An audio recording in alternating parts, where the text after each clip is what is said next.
يسعد لي كل اوقاتكم يا رب حبايب قلبي ومتابعيني الغاليين من ما كنتوا عم بتتابعوني. يا ميت اهلا وسهلا فيكم. ان شاء الله يا رب دايما تكونوا بصحة وعافية وبأحسن حال يا رب. حبايب قلبي اليوم حبيت صور لكم هذا الفيديو. سهرتي انا وعيلتي. سهرة شتوية مع أكلة شتوية بحتة كتير طيبة وظريفة. مثل ما بتعرفوا ليل الشتاء الطويل بقى بده هيك أكلات ظريفة وبتدفي وتسالي طيبة. وان شاء الله هيك اللي ما بيعرفها يجربها رح تعجبه باذن الله، اللي هو الفول النابت. هلا هون انا اخواتي كنت جايبه الفول ونقيته ونقعته شغلة ساعة هيك بمي سخنة، بعدين سلقته لحتى استوى. أكل معي شي ساعة على النار وقت.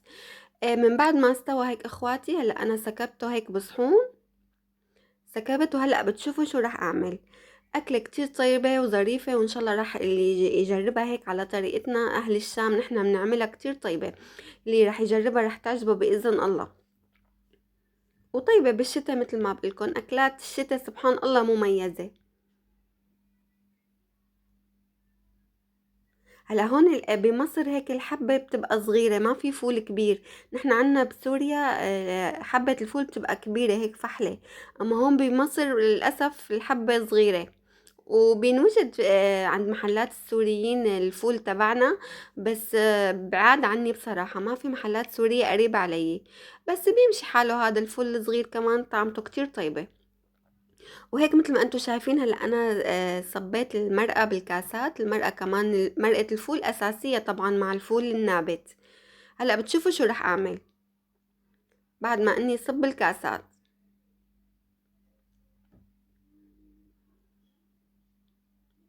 وهلا هون كمان حطيت بقلب هذا الصحن حطيت معلقة ملح، وبدي احط كمون ناعم، وبدي احط ملح الليمون. واذا بتحبوا تحطوا شطة كمان ما في اي مشكلة، اللي بيحب الشطة يحط شطة. هلا هيك بدي خلطهم مع بعضهم، ادمجهم مع بعض.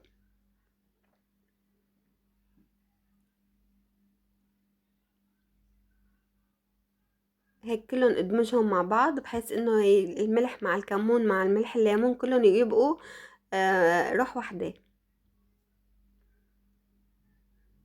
طبعا كمان اذا عندك ليمون كمان هيك قطعي شرائح ليمون كتير طيبة معها. ومنه للتزيين مثل ما بيقولوا العين اللي بتاكل.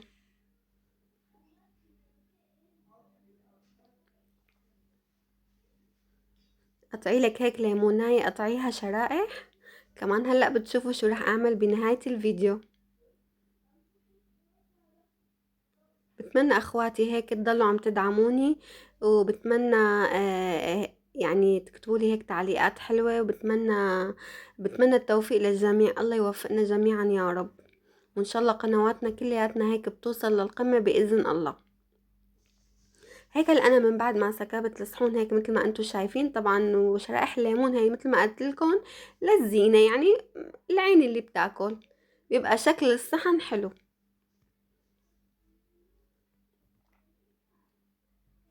وهلأ أنا طبعا من بعد ما ورجيتكم إني صبيت الكاسات المرقة، طبعا لازم بقى تحطوا لها الملح والكمون وتعصروا لها ليمون. هلأ بتشوفوا كيف. هذا حسب الرغبة، الملح حسب الرغبة، كيف تحبيه انتي. كاستك تبقى زبطيه على مزاجك ومرائك. ملح وكمون وليمون، عصري ليمون، وهي هي إن شاء الله صحتين وهنا. بتمنى تجربوها والله رح تحبوها، يعني أكلة كتير طيبة وظريفة مثل ما قلت لكم، وأكلة شتوية بحتة، وما في غنى عنها بالشتاء بصراحة، هي والبليلة.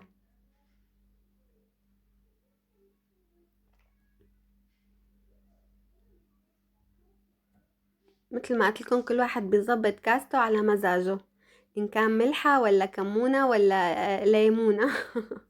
حبايب قلبي الله يسعدكم يا رب ويوفقنا جميعا بجاه حبيبك محمد. شايفين كيف الله شي بيفتح النفس بصراحة. بتمنى حبايب قلبي واخواتي اللي اول مرة شاف القناة وحب المحتوى اللي عم قدمه لا ينسى يشترك ويفعل زر الجرس مشان يوصلوا مني كل جديد. ولا تنسوا اخواتي تدعموني، وشكرا كتير لكم على المتابعة، بحبكم من جوات قلبي. مع السلامة.